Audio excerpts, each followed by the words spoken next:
Friends, આજે આપણે ચર્ચા કરી રહ્યા છીએ ફાઇનાન્શિયલ રિપોર્ટિંગના કેટલાક મલ્ટિપલ ચોઇસ ક્વેશ્ચન્સની. આ મલ્ટિપલ ચોઇસ ક્વેશ્ચન્સ તમને એક્ઝામ ઓરિએન્ટેડ કેટલાક ક્વેશ્ચન્સ આપણે જોઈએ છે આજે. તો આપણી પાસે ફર્સ્ટ ક્વેશ્ચન્સ છે. The C Limited had 2 lakh equity shares on 1/4/2017. On 1/4/2017, the company issues a 5 equity bonus shares for the every 10 equity shares outstanding on 30th 9.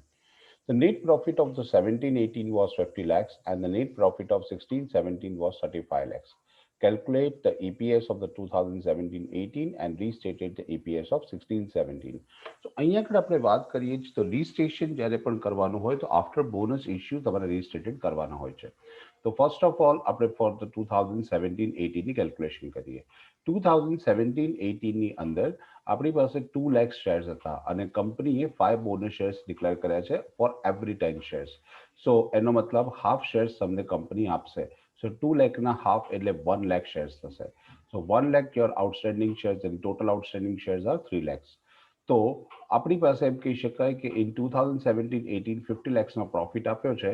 તો અર્નિંગ પર શેર આપણે ફાઇન્ડ કરવા માટે ઈપીએસ ફાઇન્ડ કરવા માટે આપણી પાસે total date profit upon outstanding number of weighted average number of equity shares. So 50 lakhs divided by 3 lakhs, so answer is 16.67. નાવ રીસ્ટેટેડની વાત કરીએ તો એમાં પણ લાસ્ટ યરની જેમ જ એવો ચેન્જ કરવાનો. તો એમાં પણ 3 લાખ શેર્સ આપણે લઈશું. એનો પ્રોફિટ જો આપણને 35 lakhs આપેલો છે તો 35 lakh divided by 3 lakhs, તો answer is 11.67. So restated EPS for the 16-17 is 11.67 and for the year 2017-18 it was 16.67. Now next question. D Limited have the carry forward the losses of 4 lakh for the income tax purpose and for which the deferred tax assets has not been recognized. It also earned the 6 lakhs profit in each quarter ending on 30th 6, 30th 9, 31st 12 and 31st March 2018, excluding the loss carry forward. So income tax rate is expected to be 30%. Calculate the effective tax return for the year. બહુ સરળતાથી આ question આપણે કરી શકાય. આપણને ખબર છે કે ઈચ ક્વાર્ટરનો પ્રોફિટ આપણને 6 lakhs આપેલો છે. એટલે 4 ક્વાર્ટરનો જો આપણે પ્રોફિટ ગુણાકાર કરી દઈએ, મલ્ટીપ્લાય કરી દઈએ તો 6 into 4 that is 24 lakhs. તો 24 લેક્સના 30% જે આપણી પાસે છે એ કરતા પહેલા જે ફોરવર્ડ કેરી ફોરવર્ડ લોસીસ છે માઇનસ કરી દઈશું. તો 24 lakhs minus 4 lakhs, તો આપણી પાસે 20 lakhs રહી જશે અને એના 30%થી આપણે જો કેલ્ક્યુલેશન કરીએ તો આપણી પાસે એમાઉન્ટ થાય છે 6 lakhs રૂપીસ. તો 6 lakhs rupees after all current યરના 24 lakhsના હિસાબથી આપણે ગણીશું. તો 6 lakhs divided by 24 lakhs percentage, તો આપણને effective rate of tax rate પડી જશે for the year 2017-18. So answer is 25%. 6 lakh ભાગ્યા 24 લાખ ટકા કરીશું તો આપણને મળશે 25%. So answer is 25%. Next question. Which of the following statement is or are correct with the reference of the mandatory disclosure requirement as per the AS20? AS20ના નિયમ પ્રમાણે કયા કયા રૂલ્સ છે EPSના કે જે આપણે ફરજિયાત તૈયાર કરવા પડે છે? તો only positive earning of shares, બીજું both the basic EPS and dilutive EPS, components of the net profit and the terms and conditions of the contract gathering the potential equity shares. So real answer is નીચે આપણને લખેલો છે કે B, C and D are the correct answer. Basic EPS અને ડાયલ્યુટિવ EPS પણ આપણે current year ને previous year શું કરીને આપવું પડે, ડિસ્ક્લોઝ કરવું પડે. Components of the net profit પણ દર્શાવવા પડશે અને terms and conditions of the contract generating the potential equity shares. Next questions જોઈએ. B Limited had the 50,000 equity shares of 10 each outstanding on 1/4/2017. Net profit of the year of 2017-18 is 6 lakhs 50,000. It had the 10% 10,000 convertible preference share of 100 each and each to be converted into the one equity share of ₹100 each. Calculate the diluted EPS, ignore the DDT. સો આપણે જે calculation કરવાની છે સૌથી પહેલા જોઈ લઈએ કે જ્યારે પણ આપણે કોઈ પણ પ્રેફરન્સ શેર્સ કે ડિબેન્ચર્સને આપણે કન્વર્ટ કરીએ છીએ ત્યારે એનો જે પોર્શન છે આપણે એડ બેક કરવો પડશે. સો અહીંયા આગળ આપણી પાસે પ્રેફરન્સ શેરનું ડિવિડન્ડ હવે નહીં પે કરવું પડે. સો પ્રેફરન્સ શેરનું ડિવિડન્ડ આપણે કેલ્ક્યુલેશન કરીએ. 10,000 આપણી પાસે પ્રેફરન્સ શેર છે. each value have 100. So total amount is 10 lakhs. Okay. So 10 lakhs na 10%, that is a 1 lakh. Okay. સો આપણી પાસે 1 લાખ પ્રોફિટ એડ થઈ જશે. સો 7,50,000 પ્રોફિટ છે એમાં 1 લાખ આપણે એડ કરી દઈશું તો ટોટલ આપણી પાસે 8,50,000નો પ્રોફિટ થઈ જશે. આ તો થઈ ગઈ વાત પ્રોફિટની. હવે નંબર ઓફ શેર્સની વાત કરી દઈએ. તો કંપની આપણને કહે છે કે convert into one equity share, that is each or to be converted into one equity share.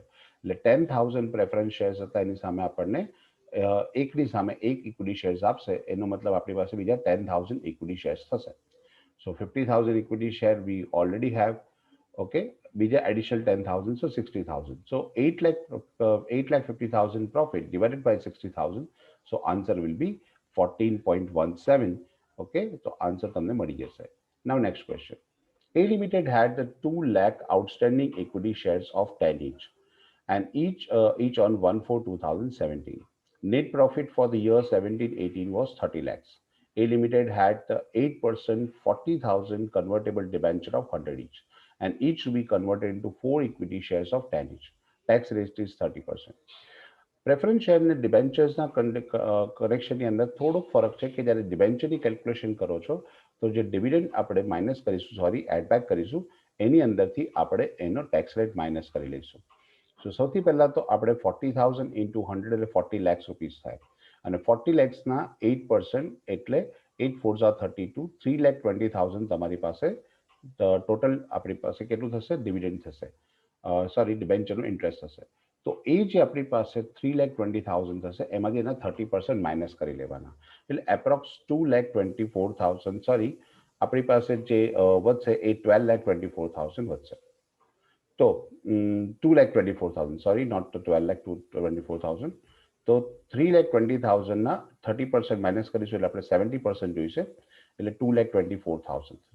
એ 2,24,000 આપણા પ્રોફિટની અંદર આપણે એડ કરી દઈશું. તો આપણો કરંટ યરનો પ્રોફિટ છે 30 lakhs, એમાં આપણે પ્રોફિટ એડ કરી લઈશું 2,24,000. સો આન્સર આપણી પાસે થઈ જશે 32,24,000 નેટ પ્રોફિટ. હવે નંબર ઓફ આઉટસ્ટેન્ડિંગ શેર્સ. તો કંપની એવું કહે છે કે એક ડિબેન્ચરની સામે 4 ઇક્વિટી શેર આપશે. હવે કંપની પાસે 40,000 છે, એટલે 4 4 16, એટલે આપણી પાસે 1,60,000 નંબર ઓફ શેર્સ વધી જશે. તો 2 લાખ તો ઓલરેડી આપણી પાસે છે, તો 2 લાખ વત્તા 1,60,000 એટલે 3,60,000 નંબર ઓફ શેર્સ હશે. So answer 32,24,000 divided by 3,60,000 shares. So answer will be 8.96. Next question જોઈએ. Which one of the following is not covered by the AS15? AS15માં કઈ વસ્તુનો સમાવેશ નથી થતો? ડિફાઇન્ડ બેનિફિટ પ્લાન છે, ડિફાઇન્ડ કોન્ટ્રીબ્યુશન પ્લાન ને contract of the service, આ બધી વસ્તુનો કોન્ટ્રાક્ટ ઓફ સર્વિસીસ હશે. કોન્ટ્રાક્ટ ફોર સર્વિસીસ તમે એની અંદર સમાવેશ નથી કરી શકતા. ઓકે, સો યાદ રાખજો contract for services. Next question. What is the minimum percentage of the external revenue of the enterprise which should be that is in reportable segment? Segment reporting ની અંદર કોઈ પણ આપણી પાસે એક્સટર્નલ રેવન્યુ હોય કે ટોટલ એસેટ્સ હોય કે જ્યારે એની અંદર રિપોર્ટેબલ સેગમેન્ટ્સ હોય, તો ટોટલ રિપોર્ટેબલ સેગમેન્ટ્સ આપણી પાસે 75% થવું જોઈએ. જો 75% ના થાય તો આપણે એડિશનલ સેક્ટર એડ કરવું પડશે. So answer is 75% minimum percentage of the external revenue. Next question. From the following data regarding the revenue of the three segments of the Max Limited, calculate the enterprise revenue. આપણને ત્રણે આપેલું છે. External sales આપ્યું છે within India, external sales outside India આપ્યું છે, અને inter segment cells આપેલું છે. તો આપણે જ્યારે સેલ્સની કેલ્ક્યુલેશન કરતા હોઈએ ત્યારે ઓલવેઝ આપણે એક્સટર્નલ સેલ્સની જ કેલ્ક્યુલેશન કરીએ છીએ, ઇન્ટર સેગમેન્ટ સેલ્સ કેલ્ક્યુલેશન નથી કરતા, whether it is in India or outside India. So આપણે એમ કહી શકીએ કે 1,50,000 પી ને સેગમેન્ટ પીમાં 1,50,000 પ્લસ 60,000 દેટ ઇઝ 210, 2,10,000 ગણીશું, 20,000 આપણે નહીં ગણીએ. સેગમેન્ટ ક્યુમાં 255 પ્લસ 7,50,000, એ પણ બંને કન્સિડર કરીશું, અને સેગમેન્ટ આરમાં 1,40,000 પ્લસ 30,000. તો બધાનું જો આપણે ટોટલ કરીશું તો આપણને મળશે 7,10,000. Ignoring the inter segment cells આપણે માઇનસ કરી દઈશું. Next question. Interim financial reporting is a reporting for a કઈ વસ્તુ reporting for a interim periods જે હોય છે generally quarterly થતા હોય છે, and quarter is the months of 3 months. So answer is the period of 3 months. Next question. Blank arrives when the enterprise introduce a defined benefit plan or the changes the benefit payables under the existing defined benefit plan.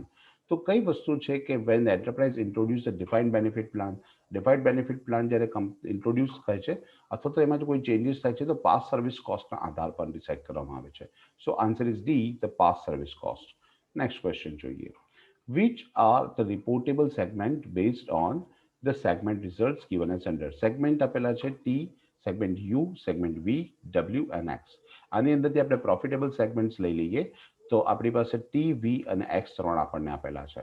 એના percentage જો આપણે total calculation કરવા જઈએ તો 4,30,000 થાય, અને 4,30,000ના આપણે 10% ઉપર હોય તો આપણે રિપોર્ટેબલ સેગમેન્ટમાં કરીએ છીએ. તો 4,30,000ની અંદર આપણે જો ઉપરની આપણે કેલ્ક્યુલેશન કરીશું તો આપણી પાસે ટી અને એક્સ બંને સેગમેન્ટ મળશે.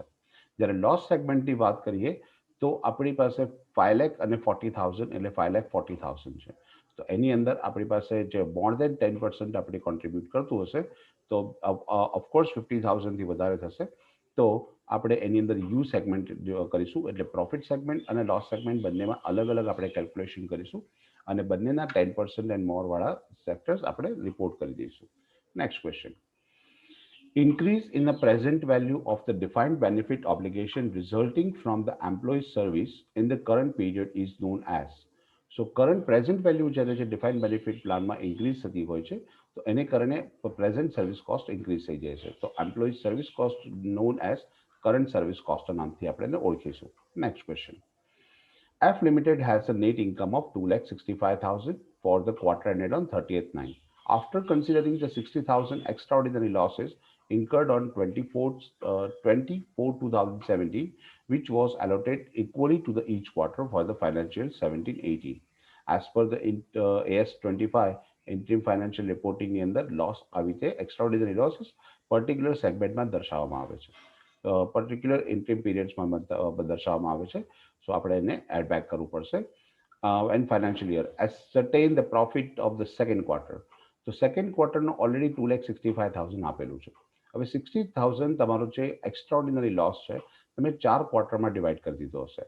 એનો મતલબ કે કરંટ ક્વાર્ટરની અંદર તમને જે આપેલા છે કરંટ ક્વાર્ટરના 15,000 છે આપણે એડ બેક કરી દેવા પડશે એ એક્સ્ટ્રાઓર્ડિનરી લોસીસ. સો આપણે 2,65,000 પ્લસ 15,000 60,000 હોલ યરનું આપણને આપેલું છે, એની અંદરથી આપણે 15,000 સેકન્ડ ક્વાર્ટરના માઇનસ કરી લઈશું. કેમ એડ બેક કરી દઈશું? રીઝન એનું એ છે કારણ કે 24/2017 એટલે ફર્સ્ટ ક્વાર્ટર છે, એટલે પૂરેપૂરા 60,000 ફર્સ્ટ ક્વાર્ટરમાં બતાવવાના હોય. હવે આપણે સેકન્ડ ક્વાર્ટરની અંદર ઓલરેડી માઇનસ કરેલા છે તો આપણે પાછા એડ બેક કરીશું, કારણ કે દરેકમાં આપણે 15,000 એમ કરીને 4 ક્વાર્ટરમાં 60,000 માઇનસ કરેલા છે. તો કરંટ સેકન્ડ ક્વાર્ટરમાં આપણે એડ બેક કરી દેવાના. સો answer is 280, 2,65,000 existing plus additional add back extraordinary losses of 15,000 of first quarter. Next question. Information about the multiple product or services and its operations in the different geographical areas are called. જ્યારે અલગ અલગ geographical areas multiple products હોય છે તો એને segment informations કહેવાય છે. બરાબર, એટલે એ સેગમેન્ટ ઇન્ફોર્મેશન જીઓગ્રાફિકલી હોઈ શકે છે. Next question. Disclosure of the information about the multiple product and services in operation of the different geographical areas is called. અલગ અલગ ડિસ્ક્લોઝર જે ઇન્ફોર્મેશન કરવાની હોય છે એ સેગમેન્ટ રિપોર્ટિંગમાં કરવાની હોય છે અને એ સેગમેન્ટ રિપોર્ટિંગમાં જીઓગ્રાફિકલ એરિયા વાઇઝ પણ દર્શાવી શકાય છે. Now next, segment assets do not include. Segment assets માં કઈ વસ્તુનો સમાવેશ નથી થતો. That's income tax assets તરીકે આપણે જે કન્સિડર કરીએ છીએ પ્રીપેડ ટેક્સીસ તરીકે, એને આપણે સેગમેન્ટ એસેટ્સમાં કન્સિડર નહીં કરીએ. Next question. Segment liability do not include. So આપણી જે ગવર્મેન્ટને જે પેમેન્ટ કરવાના હોય છે આઉટસ્ટેન્ડિંગ ટેક્સીસ છે, પ્રોવિઝન ફોર ટેક્સ છે, બરાબર છે, એ લાયબિલિટીઝ અથવા તો લોંગ ટર્મ લાયબિલિટીઝ છે કે જે ફાઇનાન્સિંગ માટે બોરો કરવામાં આવી છે એ પણ આપણે નહીં ઇન્ક્લુડ કરીએ. So income tax liabilities and borrowing and the other liabilities that are incurred for financing, એ આપણે segment liabilities ની અંદર conclude નહીં કરીએ. Next question. When the segment is made on the basis of the product and services which are the exposed to the different risk and return is known as. જ્યારે segment તૈયાર કરવામાં આવે છે અને બેઝિક પ્રોડક્ટ કે services are expose to different risk, અલગ અલગ જોખમોના આધાર પર કરવામાં આવે છે તો આવા સંજોગોની અંદર બિઝનેસ બદલાઈ જાય છે. સો બિઝનેસ સેગમેન્ટ તરીકે એને દર્શાવવામાં આવતું હોય છે. Next question. The blank benefits are recognized as an expense immediately. તો જે ટર્મિનેશન બેનિફિટ્સ છે એટલે કે જ્યારે ઇન્કમમાંથી કોઈ પણ કર્મચારીને કાઢી મૂકવામાં આવે છે તો એ ટર્મિનેશન કહેવાય અને એ ટર્મિનેશનના બેનિફિટ્સ તાત્કાલિક ધોરણે પે કરવાના હોય છે. So it's recognise as a current expenses immediately. Next questions. Benefits in a form of the employee shared base payment like the stock options blank converted by these standards. So benefits from the employees shared base payment એટલે કે જે employees ના share based payment થતું હોય છે like the stock બરાબર છે stock options are not covered in the standards A standards માં એનો સમાવેશ નથી કરવામાં આવતો. Next questions. The blank employees benefits are employees benefits that are not conditions of the future unemployment. તો જે vested benefits જે આપણને આપેલા છે vested employees benefits are the employees benefits that are not conditions for the future employment A future employment માટે નથી હોતા. Next question. Blank benefits are conditions upon the fulfillment of the future employment conditions. બરાબર છે ઉપર આપણે not આપ્યું હતું આની અંદર નોટ નથી આપ્યું તો નોન વેસ્ટેડ બેનિફિટ્સ જે આપણને આપેલા છે એ ફ્યુચર એમ્પ્લોઈઝ કન્ડિશન્સ માટે હોય છે વેસ્ટેડ એમ્પ્લોઈઝ બેનિફિટ્સ જે છે એ ફ્યુચર એમ્પ્લોઈઝ માટે નથી હોતા. Now next questions. Now accumulations compensating absence is popularly known as જે આપણને કોમ્પન્સેટિંગ એબ્સન્સ તમે જે રજાઓ પાડો અને એ નોન એક્યુમ્યુલેટેડ અને એનું એક્યુમ્યુલેશન નથી થતું તો કેઝ્યુઅલ લીવ્સ દર વર્ષે તમને મળતી હોય છે અને end of the year A leaves તમારી જતી રહે છે જો તમે એને યુટિલાઇઝ ના કરી હોય તો. So answer is casual leaves. Now next. Post employees benefits black include the termination benefit. So post employment benefits does not include the termination benefits. એ લોકોને કોઈ termination benefits નથી મળતા. Next question. The blank plan is a plan where the employer and employees contribute in a fixed sum to the plan and same are invested in the separate entity. તો defined contribution plan જે છે એ employer અને employee વચ્ચે fix sum હોય છે અને એ બંનેમાં ઇન્વેસ્ટેડ કરવામાં આવે છે same are the invested the separate entity અલગ અલગ એકમમાં ઇન્વેસ્ટ કરવામાં આવે છે. So answer is defined contribution. Blank plans are usually include the participations of the two and more unrelated employees by creating independent entity. તો કયા plan એવા છે કે જે પાર્ટિસિપેશનથી થશે તો મલ્ટિપલ એમ્પ્લોયર્સ જે છે એ પાર્ટિસિપેશનથી થાય જ્યારે કોઈ એક જ વ્યક્તિ એક કરતાં વધારે જગ્યાએ એમ્પ્લોયમેન્ટમાં રોકાયેલો હોય છે તો આવા સંજોગોમાં મલ્ટિપલ એમ્પ્લોયર પ્લાન્સનો ઉપયોગ કરવામાં આવે છે. Next questions. Provident Fund administrations by the government of the India is an example of the state plan. Actually, a state plan નો છે Provident Fund જે એડમિનિસ્ટ્રેશન છે સરકાર કરે છે પણ એ સ્ટેટ દરેક રાજ્યના અધિકારીઓ દ્વારા કરવામાં આવે છે. So is an example of the state plan. Next question. Blank is increase in the present value of the defined benefit obligation. Present value જ્યારે વધતી હોય છે તો એ કરંટ સર્વિસ કોસ્ટના આધાર પર હોય છે from the employee service in the current period. તો જ્યારે પ્રેઝન્ટ વેલ્યુ ડિફાઇન કરવામાં આવતી હોય અને ઇન્ક્રીઝ થતી હોય તો કરંટ વેલ્યુના બેઝ પર થાય છે. So answer is current service cost. Next.